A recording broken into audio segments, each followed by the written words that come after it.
There is a name written in heaven that the world has never spoken out loud. And tonight, the Spirit of God is about to whisper it over you. You felt it before you ever heard it. That trembling in your chest when you read certain verses. That tear that falls without warning, when nobody is watching. That weight on your shoulders that no doctor can explain and no prayer line seems to lift. That is not anxiety. That is not depression. That is not your imagination running wild.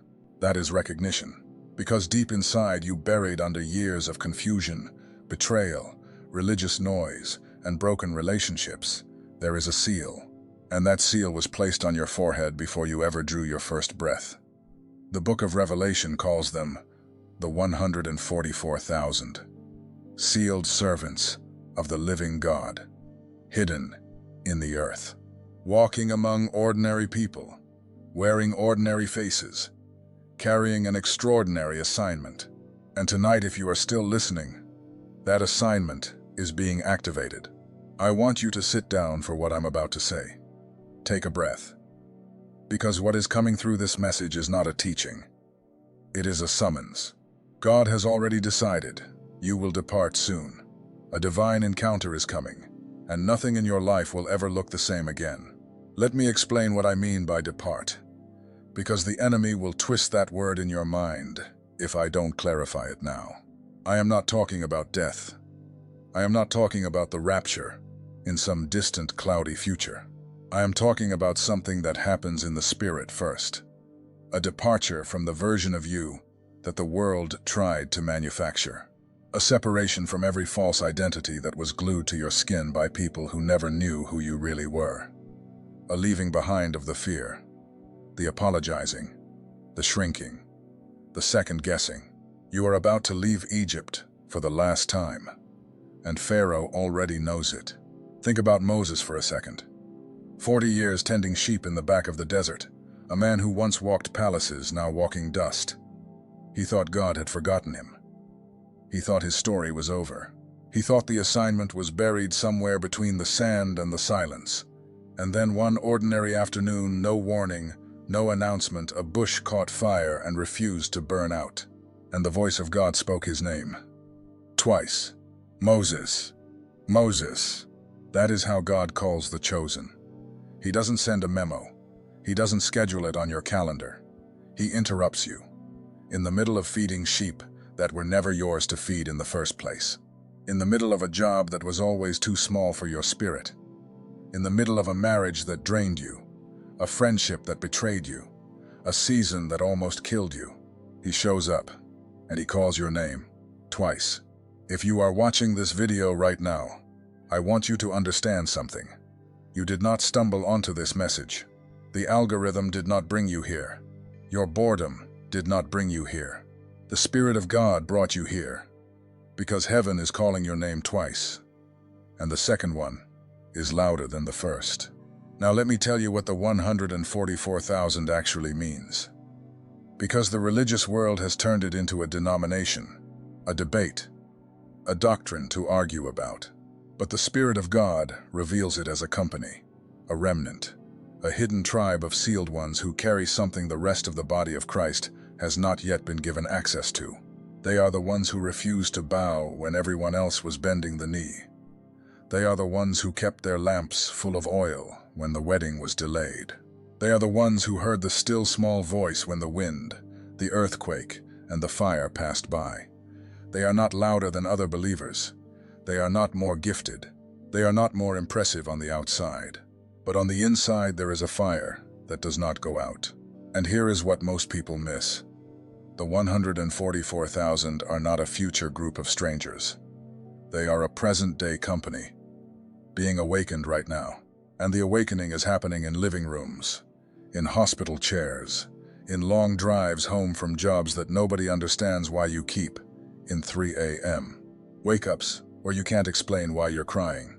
If that is happening to you, pay attention, because God has already decided. He decided before the foundation of the world. The book of Ephesians says it plainly. He chose you in Him, before the world was even formed.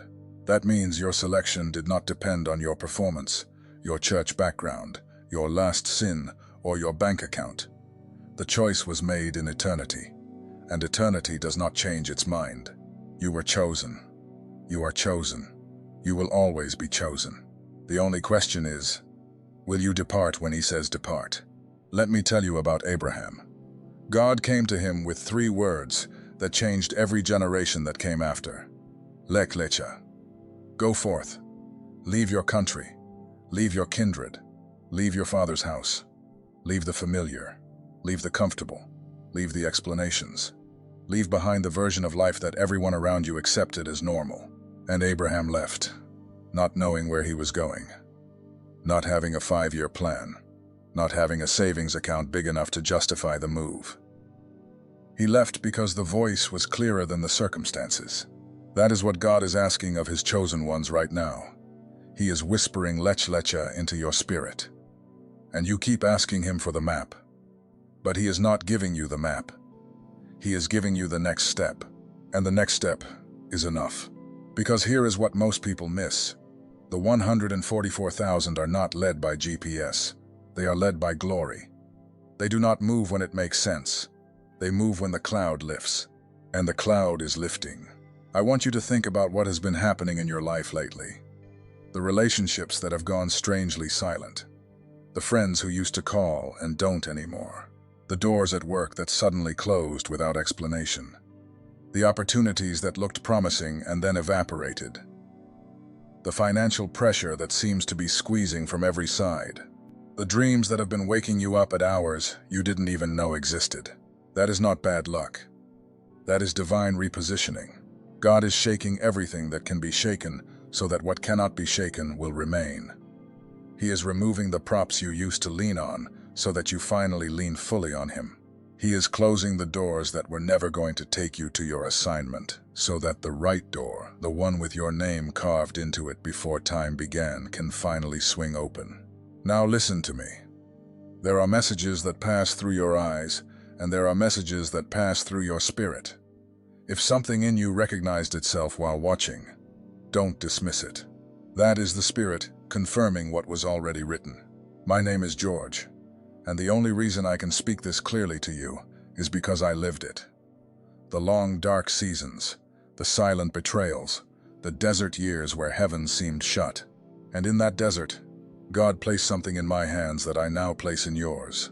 The secret protocol carries 7 keys that unveil what heaven deposited in you before you ever arrived, things no one around you has ever been able to name. It comes with the full audiobook for your moments of prayer, silence, and encounter with God. And you also receive the Awakening Map, the guide that illuminates the 5 seasons of spiritual awakening, revealing with precision exactly where you are and what comes next. The link is pinned in the first comment, but only for a limited time. Don't let this moment pass without a response. Now let me come back to where we were, because the encounter is closer than you think. A divine encounter is coming, and I don't say that to entertain you. I say it because I have walked it. There is a moment that the chosen ones experience that changes the course of their lives forever. The Bible is full of them. Jacob wrestling at Peniel until the dawn broke. Saul knocked off his horse on the road to Damascus. Mary in her bedroom when an angel walked in and rearranged her entire future. John on Patmos when heaven opened. Elijah in the cave when the still small voice spoke. These were not metaphors. These were not symbolic. These were divine encounters. Real moments where the veil thinned and the hand of God reached through and touched a human life. Consider Jacob for a moment. He wrestled with that messenger from God all night. He did not let go. The man told him to release because the dawn was breaking. And Jacob, with his hip already out of socket, with his sweat soaking the dust of that riverbank, said the words that every chosen one eventually says, "I will not let you go unless you bless me." And the blessing came, and the name changed. He went in as Jacob, the deceiver, the heel grabber. He came out as Israel, one who has prevailed with God. Some of you are wrestling right now. You feel like you are losing. Hold on. Do not let go. The blessing is on the other side of the holding on. And the limp you walk away with, Yes, there will be a limp, is not weakness. The limp is the evidence that you met God face to face and lived to tell about it. And one of those moments is being prepared for you right now. I don't know if it will come in a dream tonight. I don't know if it will come at 4 in the morning when you wake up and the room feels different. I don't know if it will come in the middle of a worship song that breaks something open inside you. I don't know if it will come in a stranger speaking a word over you that they could not possibly know on their own. I don't know the form, but I know the fact. You will not leave this season the same person you entered it. There is a fire that is being kindled around you, and the people who don't understand it will misread it. They will call you intense. They will call you too much. They will call you distant, quiet, weird, religious, extreme. Let them. Because the world misread Jesus too. They called him a glutton, a drunkard, a friend of sinners, a deceiver, a blasphemer, and he was the Son of God walking dust. If they misjudge you, you are in good company. I want to tell you something about the seal on your forehead. The Bible says the angels are holding back the 4 winds of judgment until the servants of God are sealed. That means there is a divine pause happening in the heavens right now. And the pause is for you. The pause is for the awakening. The pause is for the ones who are about to step into the fullness of who they were created to be. But the pause does not last forever. There is a verse in Revelation that should make every chosen one tremble with holy expectation. It says that the redeemed sing a new song that no one else can learn. Not the angels, not the elders, not the multitudes, only the 144,000. Because the song is born from the place that only they have walked, the valleys that only they have crossed, the wounds that only they have carried, the silence that only they have endured. Your song is being written in the silence right now. Every tear you cry that nobody sees becomes a note. Every prayer you pray when you are too tired to form words becomes a chord. Every time you choose to forgive, when forgiveness costs you, something becomes a verse. The song is not coming from your strength. The song is coming from your surrender. And one day soon, sooner than you think, you will open your mouth and a sound will come out of you that has never been heard on the earth before. And it will shake foundations.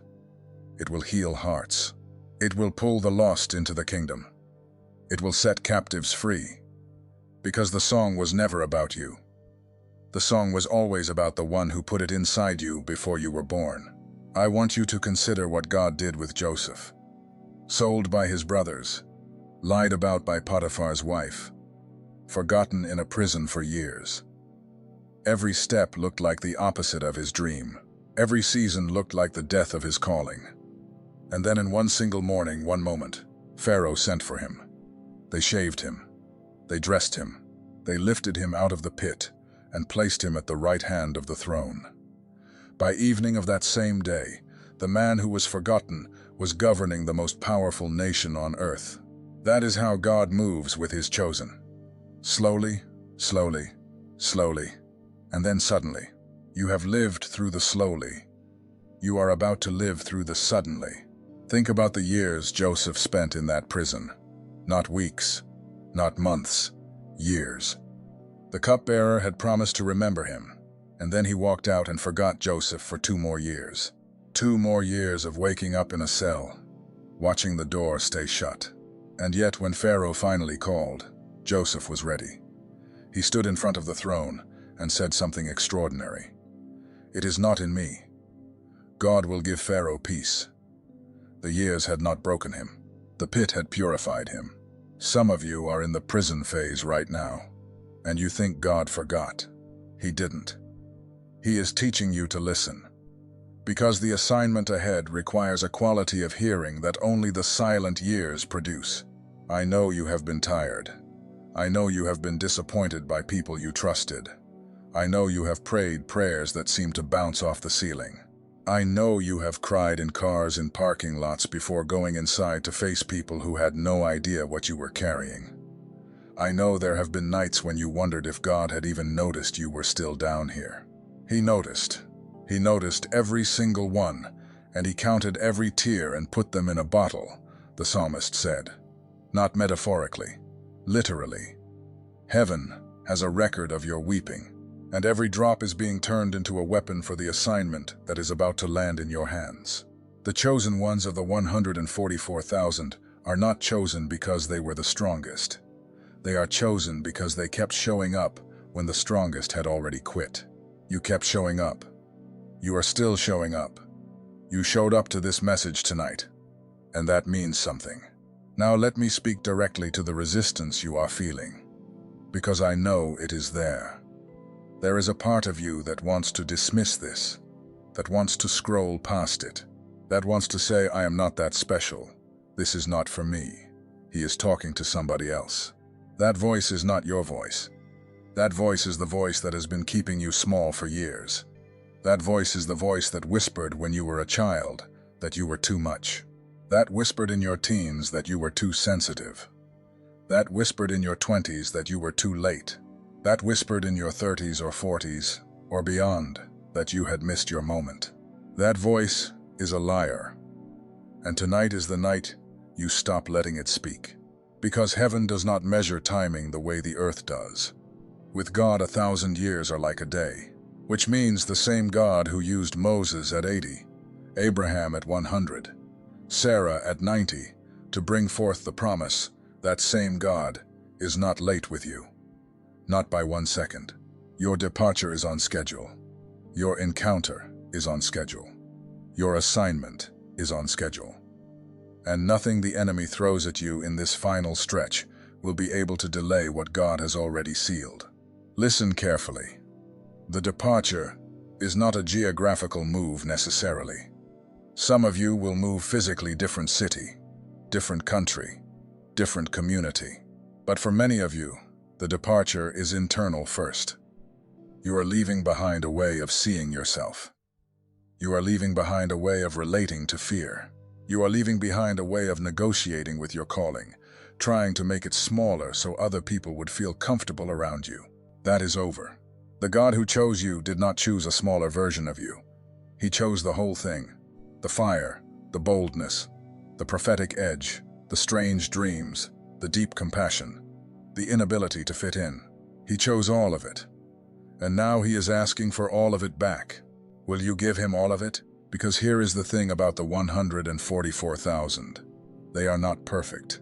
They are not flawless. They are not without scars. The Bible doesn't say that. The Bible says, they follow the Lamb wherever he goes.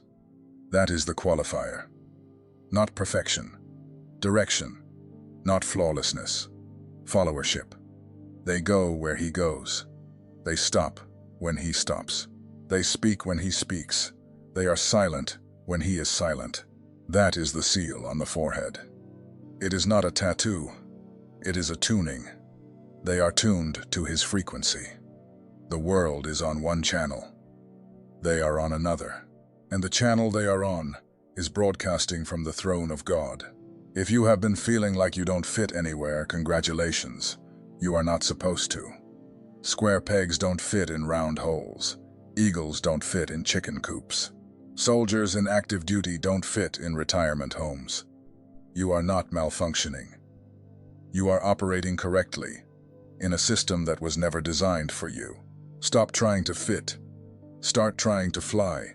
There is one more thing I want you to hear before this message closes. The encounter that is coming for you will not be quiet only. There will be quiet pieces of it, yes, but there will also be a public manifestation. People around you will start to notice. The shift will become visible. Doors will open in front of you that no man can open. Words will come out of your mouth that you didn't study to say. Provision will arrive from places you didn't expect. Healing will move through your hands and your prayers in ways that surprise even you. This is the year of the visible chosen. Heaven has been hiding you. Heaven is about to display you. But do not worship the display. Worship the one displaying you. Because the moment you start to think the gift is about you, the gift starts to leak. The 144,000 carry their gift like a lampstand, not like a trophy. They hold it up so the room can see, not so they can be seen. There is a difference. And the Spirit of God is teaching you the difference even now. You are not the message. You are the messenger. You are not the light. You are the lamp. You are not the song. You are the singer. And the moment you forget that, you trade glory for flesh. And glory does not stay where flesh is celebrated. So tonight, in the quiet of wherever you are, I want you to do something. Put your hand on your chest, right over your heart, and say it out loud. I am chosen. I am sealed. I am called. I will depart when he says depart. I will obey when he says obey. I will not negotiate with my assignment anymore. And then breathe, because that breath you just took is not just oxygen. That breath is the same breath that hovered over the waters in the beginning, the same breath that filled the lungs of Adam, the same breath that shook the upper room in Acts chapter 2. That breath is in you, and it is not in you for nothing. You were not made for the bleachers. You were made for the field. You were not made to clap for other people's calling. You were made to walk into yours. And tonight, by the authority of the Spirit who brought you to this exact moment, I am declaring that the season of waiting is closing, and the season of walking is beginning. The departure is now. The encounter is near. The 144,000 are awakening. Don't go back to sleep. Before you close this video, I want to ask you something specific. Not a generic question, a real one. Of everything I just said, the departure, the encounter, the silence, the seal, the song no one else can sing, the suddenly after the slowly, which line landed the hardest? Which sentence felt like it was reading you instead of you reading it? Drop that line in the comments. Just that line. So I know who is here. So I know which of you the Spirit just named. So I can pray over your name tonight by the words that arrested you. I will be reading, and when I do, somewhere between the screen and the silence, heaven will be reading too.